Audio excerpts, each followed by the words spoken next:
Toda quinta, professor Matheus Paranhos com a gente, ao vivo. Bom dia, professor.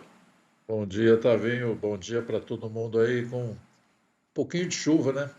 Eu esperava mais, mas veio pouco.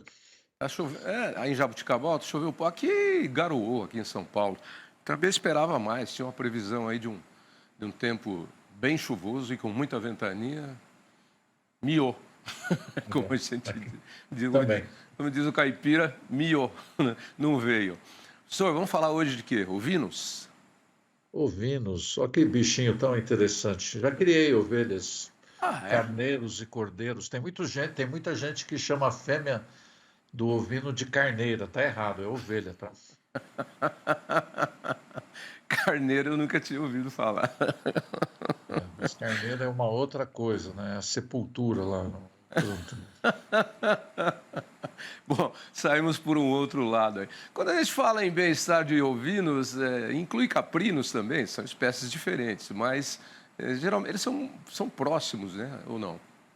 Olha, Tavinho, os pequenos ruminantes que envolvem esses dois grupos aí são bem diferentes, em comportamento muito diferente. Ah, é. Eles não são tão bem estudados, né, como os bovinos. Também são cadeias produtivas menores, tem que reconhecer isso.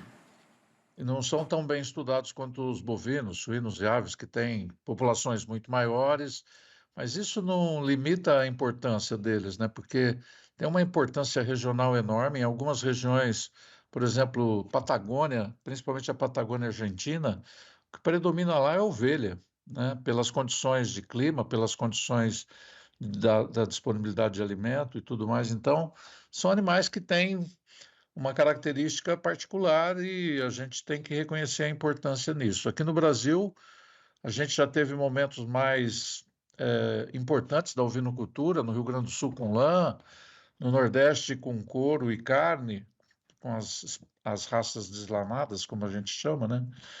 É, e isso continua num nível, vamos dizer, mais de produção de pequena escala, quase de essa constituição familiar, né? Para consumo próprio ou pequeno negócio. Mas eles têm os mesmos problemas que nossos bovinos, suínos e aves têm, numa situação às vezes um pouco diferente daquela que a gente discute aqui frequentemente, mais com bovinos, porque tem características diferentes, principalmente métodos de criação, de manejo e até funções produtivas também, né? Produção de lã, por exemplo. Eu me lembro que teve um momento de febre aí na criação de caprinos e ovinos. Nós acompanhamos aqui no canal, que o canal já estava no ar. Durou alguns anos, mas não vingou. E a gente ainda continua carente no abastecimento de carne, né? Ainda importamos muita carne de ovino e não deslanchou. Voltou ao padrão que estava antes. Bom, mas vamos falar de bem-estar animal para esses ovinos, porque tem uma série de cuidados, né? Você tem que fazer a tosa, tem o período para fazer a tosa. Outro dia eu estava conversando com o presidente da Associação de Criadores de Ovinos, que é lá do Rio Grande do Sul, e a gente falou especificamente sobre o período da reprodução, que cai no inverno, né? E tem que acolher os carneirinhos no campo, porque Os cordeirinhos, cordeirinhos. cordeirinhos. Os cordeirinhos, tá bom. Cordeiro, não é carneirinho. Carneirinho é aquela música. Carneirinho, carneirão, neirão, neirão. Essa música. Então, acolher os cordeirinhos por causa do frio. No caso dos caprinos, eles são muito suscetíveis a vermes. Não sei se os ovinos também. A questão de casco, umidade, também favorece muito fungos e outras coisas. Enfim, dá trabalho como qualquer criação, né, professor?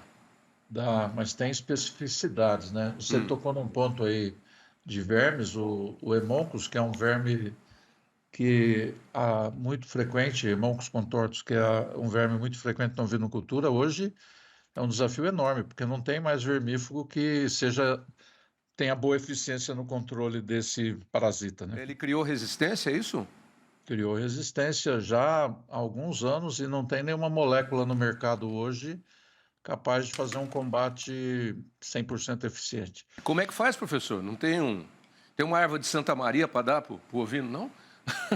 Não, muita gente tem adotado, tira o animal da fonte de contaminação, né? Põe ele em sistemas mais confinados ou mesmo quando se trabalha com baixa densidade, né? Ou uso mesmo. Eu criei ovinos Uhum. durante quase 8 anos, né? Você tocou num ponto importante, não existe uma cadeia produtiva consolidada. Houve essa tentativa que você falou, ela fracassou. Eu vou te falar por que que fracassou, porque na época eu estava criando ovinos. Porque importar do Uruguai a carne de cordeiro era mais barato do que produzir aqui, tá vendo? Eu me lembro que, inclusive, as plantas frigoríficas não eram especializadas para o abate de ovinos, tinham que sofrer adaptações, não existiam plantas Ah, específicas. Isso também é uma dificuldade, né? tinha algumas, acho que ainda tem uma ou outra, mas é muito pouco. E como ela está localizada geograficamente, essa produção está espalhada por todo lado, fica difícil. O transporte se torna algo que inviabiliza, a eficiência nessa logística aí, né, de levar os animais até o frigorífico, ou pelo menos muitos animais até o frigorífico. E Mas do ponto de vista do bem-estar animal, quais são os cuidados básicos assim e alguns erros que são cometidos às vezes por criadores que não se atentam a isso? bom, o controle do parasita, em particular desse hemoncus aí, é algo muito sério e isso não só debilita a saúde do animal, pode levar mesmo à morte, causa uma anemia grave, muito intensa. Então, com isso, todo prejuízo de desempenho, além do risco de morte, né? Então, muito sério esse problema. Tem também o problema, olha uma coisa que ninguém pensa, né? Na ovelha lanada, aquela que tem lã, se ela está com plena lã durante o parto, tem que fazer uma limpeza do úbere. Tem algumas ovelhas que já têm a parte do ventre, úbere, com pouca lã, mas tem algumas que têm muita lã nessa área do corpo. Então você tem que fazer uma limpeza, uma tosquia ali, porque senão o cordeirinho, quando nasce, ele pega uma mecha de lã, fica mamando nela e morre, porque ele Coitado. não vai tirar leite dali, certo? Então, olha o nível de detalhamento. Outra coisa com ovinos lanados, né? Muita gente pega pela lã, segura, faz aquela contenção segurando pela lã. Isso é extremamente agressivo para o animal, né? Porque ele tem uma pele muito sensível e acaba causando lesões na pele quando a gente faz isso, né? Então, o certo é segurar com a mão no pescoço, outra mão É. atrás do corpo, meio que abraçando É, a ovelha. a gente vê muito isso na hora da tosa, né? O tosador, ele pega aqui no pescoço É, dela. Você falou para o errado é fazer isso, né? Segurar é, pela lã. Tá, é. mas eu acho que de uma forma até mais intensa, como puxar teu cabelo. Não, não. Eu não deixo, Tá? não. Eu não deixo, não. E se eu fosse carneiro, eu ia dar um coice. Carneiro dá coice também, é isso? Não, dá um tranco. Não, dá, mas não é assim tão grave, mas dá. Mas ele gosta mesmo é de vir de cabeça, né? Para pegar aqui. Aí, aliás, esse é um outro ponto É. muito importante. Tem muita gente que pega um cordeirinho ou um borrego, que é o animal jovem, como se fosse o novilho, no borrego e borrega, novilho e novilho, e fica brincando com ele de empurrar a cabeça. A É, recomendação é nunca fazer isso, porque é. depois que ele se torna um carneiro lá com 90, 100, 120 quilos, ele pode te machucar muito com uma cabeçada, entendeu? Tem um caso aqui no Então, canal que naquela época lá teve um cameraman nosso aqui que tomou uma cabeçada, viu? Tá aqui na nossa direção de TV aqui, ó. É o Alan. Ele então tava não com a pode. câmera lá filmando, nananã. O carneirão lá falou: é nesse que eu vou. Veio para cima do Alan. E derrubou. São cuidados. Professor, cuidados também na hora do parto, né? Também é importante. Muito importante, né? De novo, as fêmeas lanadas exigem uma atenção especial. Tem que fazer uma tosquia na região ali da vagina, do ânus.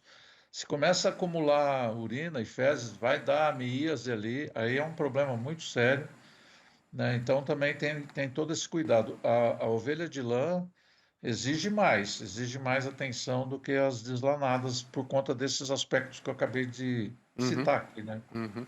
E eu citei também a questão do casco, que eu sei que nos caprinos é complicada, nos ovinos também. A umidade de pasto pode provocar fungos, tem que ficar atento a isso, senão você tem uma espécie de podridão do casco, né? Mas tem, além desse problema de podridão ou de agentes infecciosos, pode ser bactéria ou fungo aí, você também tem crescimento anormal. É. muitas vezes dificulta o deslocamento da ovelha. Se ela tiver num pasto, por exemplo, pode prejudicar, prejudicando esse deslocamento, prejudica também a ingestão de alimento, né?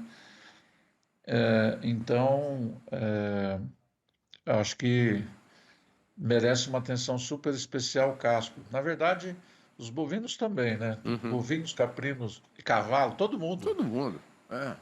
O casco é a nossa unha. Imagina se a gente ficasse com a unha da mão dentro da terra úmida do pasto o tempo inteiro, né? Fica com a mão assim. Vai pegando umidade, vai criando fungo. É um momento de atenção. E com relação a abate, porque aí nós temos o borreguinho, hoje é mais comum. Antigamente se deixava o carneiro crescer. Entre os povos árabes e muçulmanos, se eu não me engano também, é mais comum o animal adulto, né? O consumo do animal adulto. Depois que a cozinha gourmet descobriu o borrego, que ele vai antes do cio, que é para não pegar aquele gosto na carne. Com relação ao transporte para o abate, algum cuidado especial? O cuidado é o mesmo, né? Trabalhar com as densidades corretas, não sobrecarregar, evitar. É muito frequente e tem uma crítica pesada, não aqui no Brasil, porque como a atividade não é tão expressiva aqui, mas na Europa, onde se cria muitas ovelhas, ou mesmo na Austrália, tem uma crítica pesada com relação ao transporte por conta do estresse que provoca por alta densidade, ou seja, uma lotação exagerada, visando, obviamente, minimizar custo de transporte, né?